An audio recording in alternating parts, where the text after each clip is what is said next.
someone who is both lighthearted and serious. Okay, maybe just lighthearted.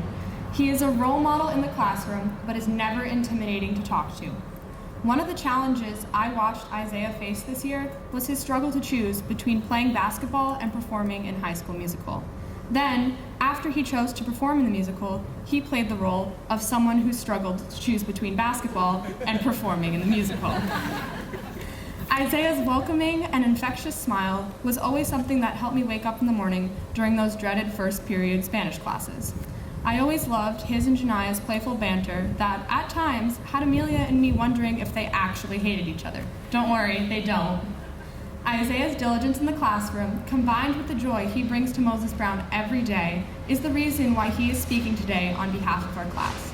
Without further ado, everyone, Isaiah Agapi.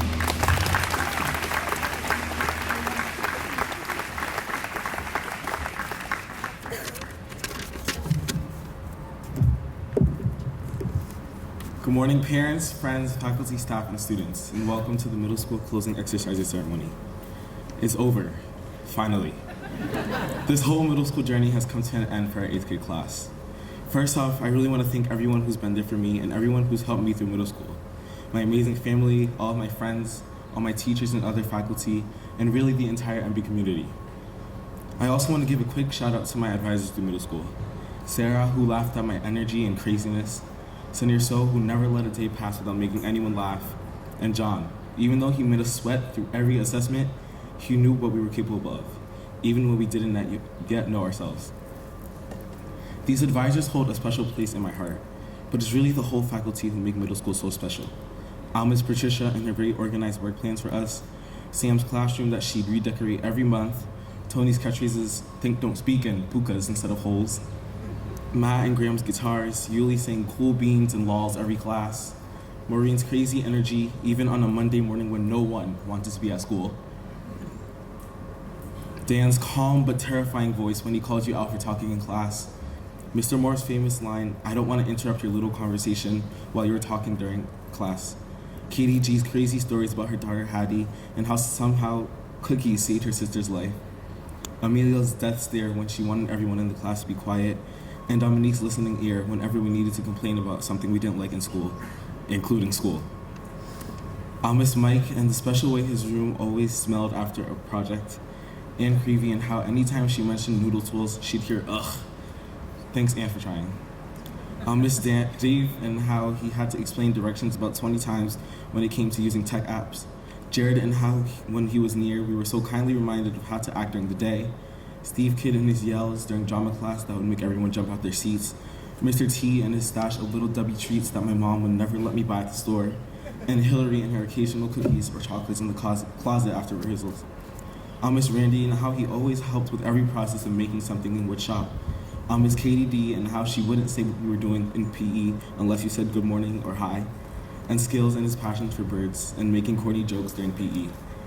I'll miss Alexa and how she used me for a guide for choreography during rehearsals, and even though I didn't have them as teachers, I want to thank Lily and Christine for stepping in the big shoes of my former teachers. I also miss Mr. Peters and how he would spend 10 minutes just to get us quiet during the start of a dress rehearsal. It was one of these teachers' skills who smartly recognized that as a 6'2" giant, maybe I'd want to try basketball in 6th grade. A moment I remember from that season is missing a layup and then jumping up to put the ball in the net, missing again and then trying again, and then missing and trying and missing and trying until the ball went into the net. Some of my best memories on the basketball team were playing together with my friends, even though most of us were just standing there while Alec played like 20 NBA players combined into one. By 7th grade, I followed a different passion, performing in our spring musical, but I wasn't ready to say bye to basketball.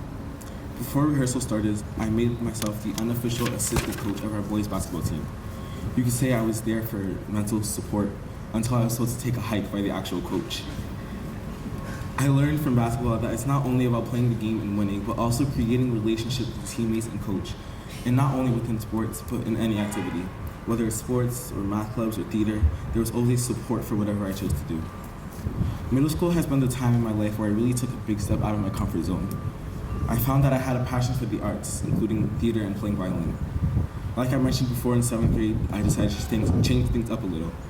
I auditioned for our middle school musical, Legally Blonde Jr. I didn't know how to act or be someone else for that matter, but something just told me to follow a new path. As many of you know, I was the lead male for Legally Blonde. When I saw the list of roles after auditions were over, I was a little scared because I was new to the whole acting thing.